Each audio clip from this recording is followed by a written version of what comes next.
CM అనేటోడు ఒక తండ్రి లాంటోడు. సంపద పెంచాలే రాష్ట్రం మొత్తానికి, ముఖ్యంగా పేదలకు, బలహీన వర్గాలకు, ఎవరికైతే టానిక్ అవసరం పడుతుందో, ఎవరికైతే కొంత మరి ప్రభుత్వం వైపు నుంచి చేయూత అవసరం పడుతుందో వాళ్ళని ఆదుకోవడమే ఒక ప్రభుత్వ పెద్ద, ఒక రాష్ట్రానికి పెద్ద లాంటి వాడు చేయాల్సిన పని. కానీ నువ్వేం చేస్తున్నావు? దివాలా తీసిపోయినాం, దరిద్రంలో ఉన్నాం, కొట్టుకపోతున్నాం, పోతున్నాం. అందుకే కొన్ని వాస్తవాలు ప్రజలకు చెప్పాలి. వాస్తవాలు ఏంటి?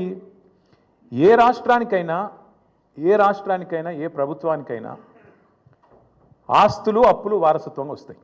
ఇప్పుడు మేము 2014లో ప్రజల దయతో, ప్రజల ఆశీర్వాదంతో ఆనాడు కేసీఆర్ గారు ముఖ్యమంత్రి అయినారు.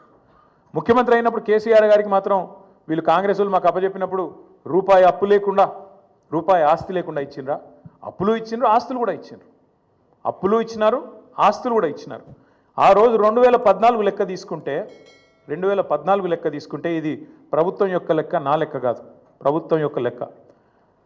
2014లో మొత్తం రాష్ట్రం యొక్క ఆదాయం సంవత్సరానికి మొత్తం రెవెన్యూ రిసీట్స్ తీసుకుంటే 51,000 కోట్లు, అంటే నెలకు 4,215 కోట్లు. మేము దిగిపోయిన నాడు రాష్ట్రం యొక్క ఆదాయం టోటల్ రెవెన్యూ రిసీట్స్ 2,16,567 కోట్లు. అంటే మేము దిగిపోయేటప్పుడు నెలకు 18,000 కోట్లు. మరి కేసీఆర్ గద్దెనెక్కినాడు నెలకు 4,215 కోట్లు, 253 కోట్లు. కేసీఆర్ గద్దె దిగిపోయినాడు నెలకు 18,000 చిల్లర కోట్లు. మరి పెరగలేదా? రాష్ట్రం యొక్క ఆదాయం పెరగలేదా? మేము పెరిగిన ఆదాయంతో కూడిన రాష్ట్రాన్ని నీకు ఇయ్యలేదా? ఇది వాస్తవం కాదా? 2014-15లో ఆనాడు కేసీఆర్ గారు ముఖ్యమంత్రి అయిన రాజు, మీరు కాంగ్రెస్ వాళ్ళు మాకు ఇచ్చినప్పుడు రాష్ట్రం యొక్క సర్ప్లస్ ఎంత అంటే 369 కోట్లు. రెవెన్యూ సర్ప్లస్ ఆనాడు 369 కోట్లు. మేము దిగిపోయినాడు 2023-24లో మీకు అప్పచెప్పినాడు మళ్ళీ 4,882 కోట్లు. మీరు ఇచ్చినాడు 369 కోట్లు ఉంటే మిగులు, మేము ఇచ్చినాడు మళ్ళీ వాపస్ మీకు 4,882 కోట్లు. దీని సోర్సు ఇది సిఏజీ లెక్క, నా లెక్క కాదు, బీఆర్ఎస్ పార్టీ లెక్క కాదు, కాకి లెక్క కాదు, కాగు లెక్క. అట్లే అప్పులు తీసుకుంటే, అప్పుల గురించి కూడా చెప్తా. మళ్ళా అప్పులు తీసుకున్నా ఆ రోజుకి ఈ రోజుకి మొత్తం లెక్క వివరంగా చెప్తా. అట్లే ఇంకా ఎంత కడుతున్నారు, మిత్తి ఎంత కడుతున్నారు, ఏదెంత కడుతున్నారు, ఇవన్నీ ఒక్క నిమిషం మర్చిపోతే వాస్తవం ఏంటంటే ఇది నేను 2020లో బయటపెట్టిన లెక్క. 2020లో ఆనాడు మంత్రిగా నేను తెలంగాణ అనే ఒక రాష్ట్రం భారతదేశాన్ని సాదుతున్న రాష్ట్రాల్లో ఒకటి, జాతి నిర్మాణానికి దోహదపడుతున్న రాష్ట్రాల్లో ఒకటి. మన రాష్ట్రం నుంచి మనం గత 6 ఏళ్లలో 2014 నుంచి 2020 నవంబర్ 1 నాడు పెట్టిన ట్వీట్ ఇది. 2,72,926 కోట్లు, అంటే దాదాపు 2,73,000 కోట్లు పన్నుల రూపంలో తెలంగాణ నుంచి మనం కేంద్రానికి కడితే, కేంద్రం నుంచి మనకు వచ్చింది కేవలం 1,40,000 కోట్లు అని చెప్పి లెక్కలతో సహా అధికారికంగా ఒక మంత్రిగా ఆ రోజు నేను పెట్టిన లెక్క ఇది బయటికి. అంటే దేశాన్ని సాదుతున్న రాష్ట్రాల్లో, దేశంలో ఉండే ఇతర వెనుకబడ్డ ప్రాంతాలకు మరి ఇతోధికంగా సహాయం చేస్తున్న రాష్ట్రాల్లో తెలంగాణ ఒకటి అని చెప్పడానికి ఈ లెక్క చెప్తా ఉన్నా. గవర్నమెంట్ అనేది ఒక కంటిన్యూస్ ఇన్స్టిట్యూషన్. ఇంతకుముందు కిరణ్ కుమార్ రెడ్డి గారి నుంచి కేసీఆర్ గారు ముఖ్యమంత్రి అయినారు, ఆ తర్వాత ఇప్పుడు రేవంత్ రెడ్డి గారు అయినారు, రేపు ఇంకెవరో అవుతారు. అట్లే గవర్నమెంటు ఒకరి నుంచి ఒకరికి అధికారం బదలాయింపు జరిగినప్పుడు ఖచ్చితంగా ఆస్తులు వస్తాయి, అప్పులు వస్తాయి, కంటిన్యూస్ ప్రాసెస్. కాబట్టి ఇవన్నీ కూడా సహజంగా జరగాల్సిందే. కానీ ప్రతి ప్రభుత్వం కూడా ఉన్న ఆస్తులు ఎంత, అప్పులు ఎంత, మన వనరులు ఎంత, మన పరిస్థితి ఏంది, మన ఎట్లా సంపద సృష్టించవచ్చు, ఏం చేయొచ్చు, మన విజన్ ఏంది ఆలోచించుకొని నిర్మాణాత్మక చర్యలు కార్యక్రమాలు తీసుకొని ముంగటికి పోతుంది. కాంగ్రెస్ ప్రభుత్వం కూడా అట్లే చేస్తుందని మేము ఆశించినాం, ప్రజలు కూడా ఆశించినారు. ఇవాళ ఎంత దుర్మార్గం అండి, ఇష్టం వచ్చిన లెక్కలు చెప్తారు.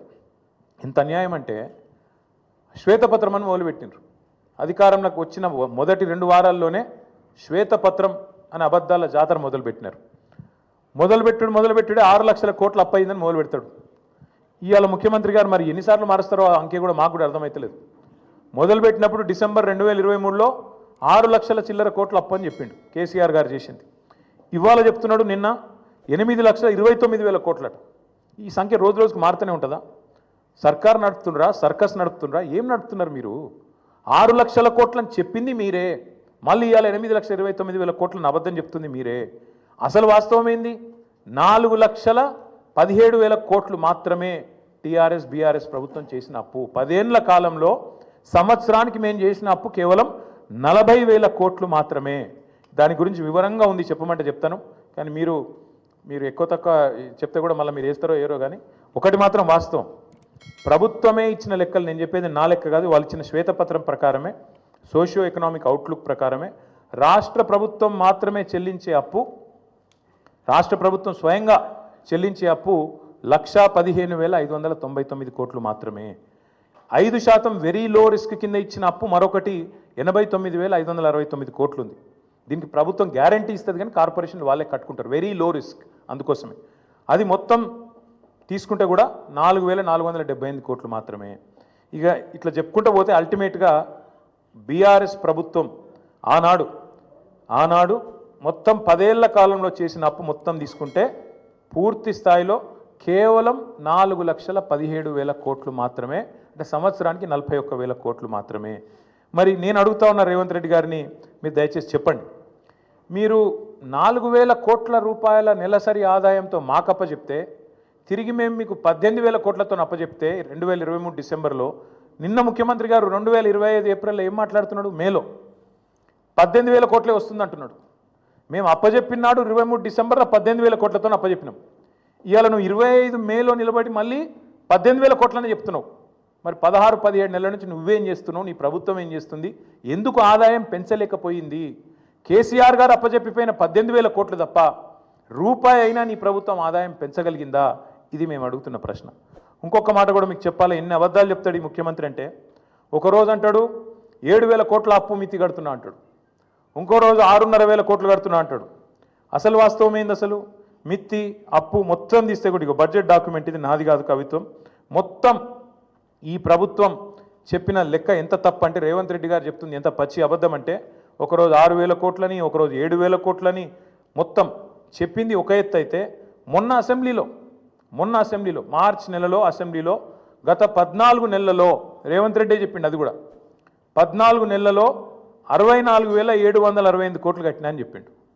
బయటనేమో 7,000 కోట్లను ఒకసారి, 6,500 కోట్లను ఒకసారి, నిన్న 10,000 కోట్లు నెలకు అని చెప్తాడు. అసెంబ్లీలోనేమో 14 నెలల్లో 64,768 కోట్లు అని చెప్పిండు. అంటే అల్టిమేట్గా ఏంది, ఆయన చెప్పిన లెక్క ప్రకారం అసెంబ్లీలో చెప్పింది నెలకు 4,600 కోట్లు. అది కూడా తప్పే, 6,000 తప్పే, 6,500 తప్పే, 7,000 కోట్లు తప్పే, 10,000 కోట్లు తప్పే, నెలకు 4,626 కోట్లు కూడా తప్పే. ఇది ఆర్బీఐ రిపోర్టు. దీని ప్రకారం నెలకు తెలంగాణ ప్రభుత్వం కడుతున్నది అసలు మిత్తి కలిపి కేవలం 2,000 కోట్లు మాత్రమే. ఇది కాగు లెక్క, ఆర్బీఐ లెక్క, ఇదేదో కాకి లెక్క కాదు. ఇంకొక మాట కూడా చెప్తా ఉన్న రేవంత్ రెడ్డి గారికి, వచ్చే 10 ఏళ్లలో ఎంత కట్టాలి అనేది కూడా మా దగ్గర లెక్క ఉంది. వచ్చే 10 ఏళ్లలో కూడా 2032-33 దాకా, ఇది కూడా ఆర్బీఐ లెక్క. ఇప్పుడున్న లోన్లు కింద తీసుకుంటే మొత్తం కలిపి వచ్చే 10 ఏళ్లలో కట్టేది ప్రిన్సిపల్ ఏమో 1,02,000 కోట్లు, మిత్తి 1,64,000 కోట్లు, రెండు కలిపితే కూడా 2,67,000 కోట్లు టిల్ ద ఇయర్ 2032-33. అంటే సంవత్సరానికి ఎంత అవుతుంది? వచ్చే 10 ఏళ్ళు సంవత్సరానికి 26,000-27,000 కోట్లు, ఇంతే తప్ప ఏం లేదు. దీనికి ఏదో జరిగిపోయింది, ఏమో అయిపోయింది అని ఒకది కరుస్తారు. వాళ్ళు ఎంపీలు క్వశ్చన్ అడిగినారు పార్లమెంట్లో, తెలంగాణ అప్పుల్లో మునిగిపోయిందట కదా, వాస్తవమేనా? నీకు పార్లమెంట్లో కేంద్ర ప్రభుత్వం ఇచ్చిన సమాధానం ఇది. మొత్తం 28 రాష్ట్రాలు ఉంటే తెలంగాణ 24వ ర్యాంకులో ఉంది. అప్పులు జిఎస్డిపి నిష్పత్తి తీసుకుంటే చాలా ఆరోగ్యకరమైన పరిస్థితి ఉంది తెలంగాణది. 24th ర్యాంకు తెలంగాణదని చెప్పి కేంద్ర ప్రభుత్వం స్వయంగా పార్లమెంట్లో ఇచ్చిన లిఖితపూర్వకమైన సమాధానం. మరి ఎవరు అబద్ధం చెప్తున్నారు, ఎవరు నిజం చెప్తున్నారు? దయచేసి ప్రజలు కూడా ఆలోచించాలని మేము కోరుతా ఉన్నాం.